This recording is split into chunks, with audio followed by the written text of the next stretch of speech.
হাসনাত আব্দুল্লাহ, সার্জিস আলম, নাহিদ ইসলাম, আসিফ মাহমুদ ভুইয়া, তারা এক একজন বীর বাহাদুর। তারা হাজার হাজার স্বৈরাচারদের বুলেটের সামনে তারা দাঁড়ায়া ধ্বনি দিছে স্বৈরাচারের পতন চাই, এক দফা এক দাবি। তো তাদের এরকম এক দফার এক দাবি যখন তারা দেয়, বুক টান করে যখন তারা বুলেটের সামনে দাঁড়ায় যায়, জানের মায়া ছেড়ে দিয়া যখন রাজপথে ঝাঁপাইয়া পড়ে, ওই পুলিশ বাহিনী, পেটুয়া বাহিনী, বিক্ষিপ্ত বিপদগামী সেনাবাহিনীর সামনে যখন তারা বুক টান করে দাঁড়ায়, সারা বাংলাদেশের মানুষ ঐক্যবদ্ধ হয়ে মাঠে নামে। ওই রাতের কথা কি ভুলে গেছেন? যে রাত্রে ঘোষণা দিছে ঢাকা লং মার্চ হবে। সারা বাংলাদেশের মানুষ যখন ঢাকা আসতে রওনা দেয়, তখন আওয়ামী লীগ, পুলিশ, সমস্ত বাহিনীগুলা কিভাবে তারা ঢাকাকে ব্যারিকেড দেওয়ার চেষ্টা করছিল। জায়গায় জায়গায় তার লাগা, কারেন্ট শর্ট এবং বিভিন্ন জায়গায় নিরাপত্তা ব্যবস্থা, যুদ্ধের বিশাল সরঞ্জামাদি ব্যবস্থা, এগুলো সব আয়োজন হয়েছিল। সমস্ত আয়োজনকে, বিধানগুলি দেখে এই নাহিদ ইসলাম, সার্জিস আলম, হাসনাত আব্দুল্লাহ তারা সবাইকে বলছে, তা আপনারা চলে আসেন, আমরা হয়তো মরবো, নাইলে বাঁচবো। বাঁচবো তো একসাথে বাঁচবো, মরবো তো একসাথে মরবো, কিন্তু আমরা স্বৈরাচারকে আর একদিনের জন্য ক্ষমতা থাকতে দেব না। তাদের এইরকম বুক ভরা তাদের বক্তব্য, তাদের সাহসী পদক্ষেপ এবং তাদের কালকেই রং মাস ঢাকা টু এইরকম পদক্ষেপ শুনে সাধারণ মানুষ তারা বুঝতে পারছে যে এই বাচ্চাগুলো, এই ছাত্রগুলো, তাদের সাহস এত বেশি যে তাদের উপর আমরা ভরসা করতে পারি। ইতিপূর্বে অনেকেই বলছে অনেক কথা, কিন্তু কারো কথায় সাধারণ মানুষ ভরসা পায় নাই। তাদের কথায় যে ভরসাটা পাইছে, সাধারণ মানুষ যখন চলে আসছে, তারা তাদেরকে ফালায় পালায় নাই।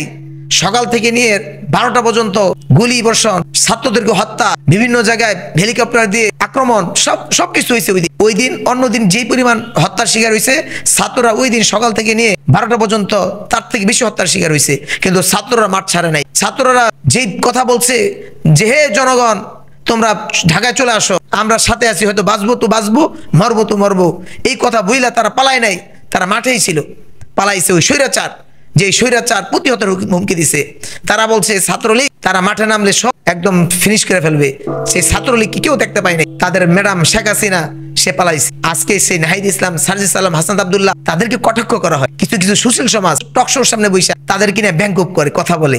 লজ্জা করে না? আপনারা কত বছর ধরে চেষ্টা করছে স্বৈরাচার মুক্ত করার জন্য, পারছে? শাপলা চত্বরে হাজারো মুসল্লিদেরকে হত্যা করা হয়েছে, আপনারা তো তখন কোনো কথা বলেন নাই। বিডিআর হত্যা করা হয়েছে, আপনারা তো একটা কথা বলেন নাই। কত শত হত্যা করা হয়েছে, আপনারা মুখ খুলে কোনো কথা বলেন নাই। বিভিন্ন ছোট ছোট ঘটনা নিয়ে আপনারা সার্জিস আলম, হাসনাত আব্দুল্লাহ, আসিফ মাহমুদ, নাহিদ ইসলাম তাদেরকে দুইটা একটু বাজেন। তাদেরকে গালমন্দ করা, তাদেরকে কটু কথা বলার জন্য আপনাদের পেশা হয়ে গেছে। আপনারা কি আবার ইন্ডিয়া দালালি শুরু করছেন? আপনারা কি আবার ওই ইন্ডিয়ার পাট চাপতে চাচ্ছেন?